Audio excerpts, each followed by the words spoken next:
Is your craft space in need of some decluttering or a clear out, but you're not sure where to start? Hi, I'm Jess from JessCrafts.com, and I'm here to help you make the most of your crafty supplies and time. So today I want to share some things that I would start getting rid of to declutter like today that would be a lot less painful than some other things. I don't want you to go through and pick your favorite stamp sets. That's too hard. But what are some things that are a little bit more of a no-brainer, easier to let go? I just also wanted to share a bit of a disclaimer about this. I don't think you have to throw out any of these things necessarily, or maybe you just want to put them in a pile of hey, if I don't use this in the next 2 months, then I get rid of it. There are different things to do than just tossing them. You can donate them, etc. All that. I don't want it to be you making me make it sound like I literally want you to throw all of these things in the trash. It's just food for thought today and to kind of get you going on things that might be easier. Now, you could go through and find these things the day of, or have a decluttering day to do it. Or some of these things might be good just to kind of do as they come up. And the first thing is looking for dried out supplies.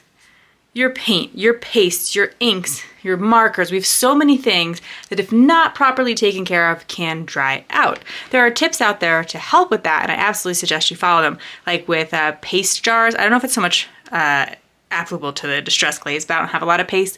Some people put press and seal over it and then put the cap back on and it lasts a little longer. Or, you can refill ink, so you don't necessarily have to get rid of it just because it's on the dry side, but if refills aren't available, or, this is a finite container of paint. Once it is finished, I can toss it. If there's not much left and what's left is dried out, I should get rid of it. Things like that. When you're about to use your markers and you find one that's a little bit dry, rather than being oh, I'll look up a tip for that later, toss it. Related to things that are dried out, you might have stickers that have lost their stick. Sometimes you can glue them down instead. Sometimes that's not worth it because they've curled up or things like that. Or rub-ons. Some rub-ons just over time aren't really usable anymore. I don't know if it's quite dried out, but getting rid of those when you notice it and not holding on to it, hoping to fix it or that it will work next time or something like that.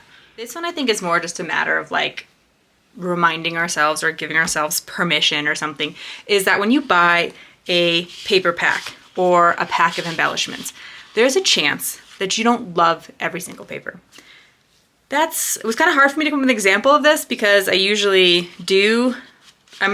pretty aware. So this Happy Halloween collection, however, has a paper that has skulls on it. There are some places where I donate cards that ask not to have scary images on it, or things that suggest, in this case, death, because maybe if you're giving cards to terminally ill people, then you don't really want to be reminding them of that, and you want to keep it in a happier space, so they recommend happier Halloween papers. And so I probably wouldn't purchase something with skulls. This, of course, has another side. But this is just an example. And what I mean, so what I'm trying to say is if you have especially a big pack of pattern paper that you got at a big box store or something, and it has those really large prints, some of us are tempted to figure out how to use them. And there's some great videos out there about that. But it's also okay to just acknowledge that, hey, you probably got that for 50% off. So if you want to take out 25% of the sheets, pass them along to a teacher who can use them for craft projects, or, just another crafter who really likes that style or something, that's totally okay. And you don't have to use every single piece of paper you've bought. I struggled a little bit with this idea in the past because when I first started crafting, the internet was a thing. It was 15 years ago, but it wasn't as prominent. I didn't have a smartphone and all that. But at this point, I could just look up ideas all the time, and I don't need to keep that many magazines and books and stuff on hand. Also, sometimes when you subscribe to magazines, you actually do get access to the digital version anyway. So if you find that you have any stack of magazines or books that you're not regularly referencing, then pass them on. Maybe again, you could just, of course, throw them in the recycling and that's fine, but there's probably someone else who would maybe hasn't seen that issue yet and it's still inspiring to them, or they could cut things out of it. You could cut things out of it, you know, actually just start using it that way. But just moving on, I love scrapbooking cards. Today magazine, this is definitely not a knock on them. You know, it's just that for eventually, I've had the magazine for a year or so, I've gone through it a few times, and I feel like I've got about as much inspiration as I'm going to get out of it, and I'll pass it along. Next thing are things that are broken, too messy, overly tangled. So like say you had like a whole bin of ribbon, fibers, etc. and you got to the point where when you tried to pull them out, they didn't come. So like this actually isn't all that tangled, kind of looked messy, and it's not always a problem. But maybe, you know, if you're kind of everything's in knots and it's going to take you hours to get them apart or something like that, it's not worth it. It might just be worth getting, or just, you know, throwing away. Your heat gun broke, but you're like, oh, you know, my friend's really handy, they could fix it. You know, I think you got to kind of balance, like how long has it been broken? And that's why I suggested that bin. So like, if you're like, okay, well, this is problematic.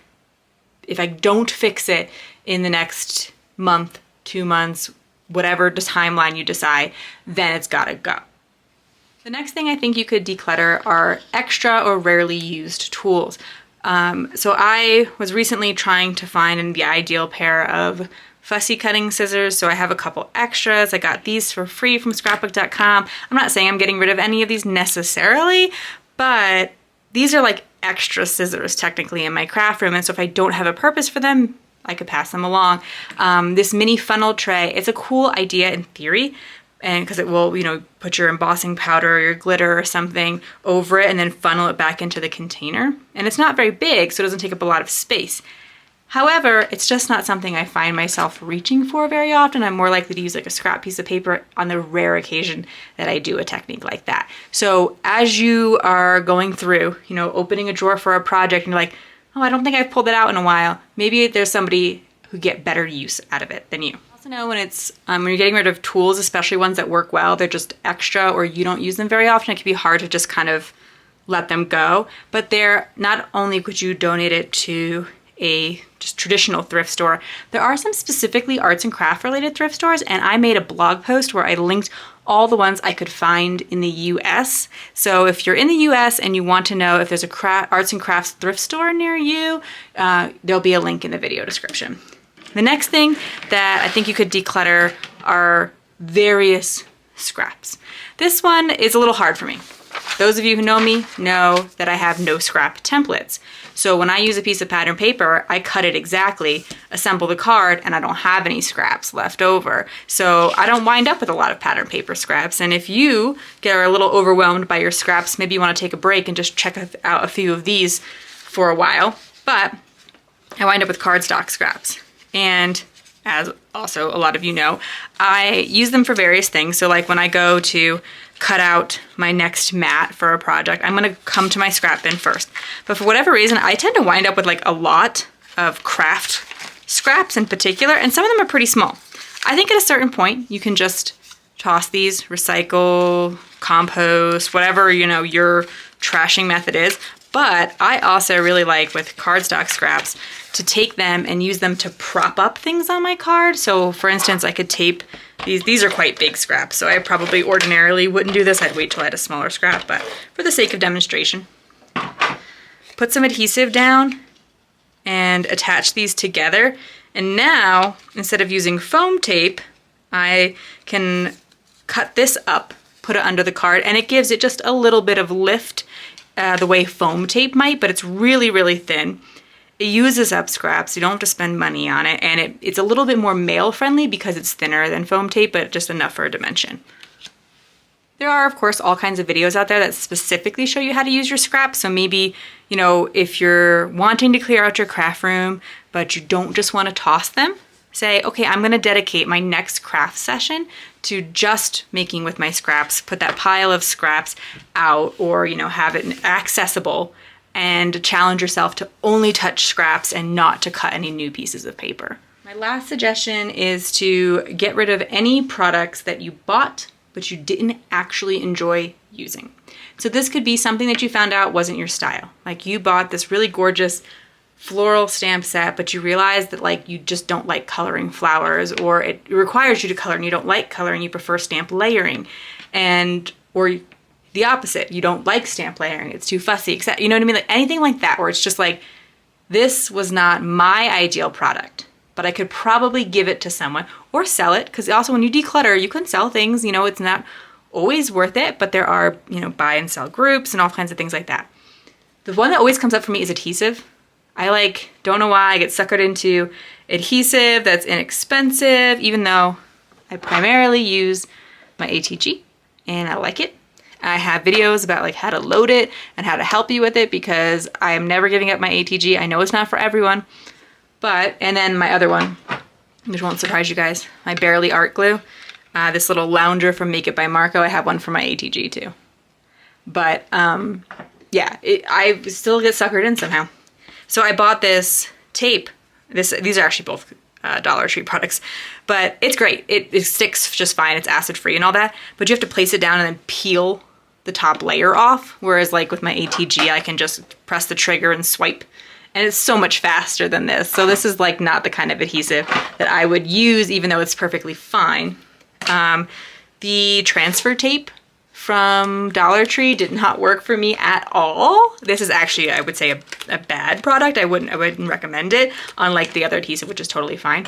But yeah, if you have any product that you bought, tried it out, and it just like didn't work for you, get rid of it or pass it on, because again, there's probably someone out there who loves this tape and, you know, they can make better use of it. But at the same time, something like adhesive, I'm like, well, just because I don't love it doesn't mean I can't use it. So maybe I leave it out on my desk and I make myself use it like for the next couple of card making sessions until it's gone, rather than letting it kind of like just sit and fester in the drawer.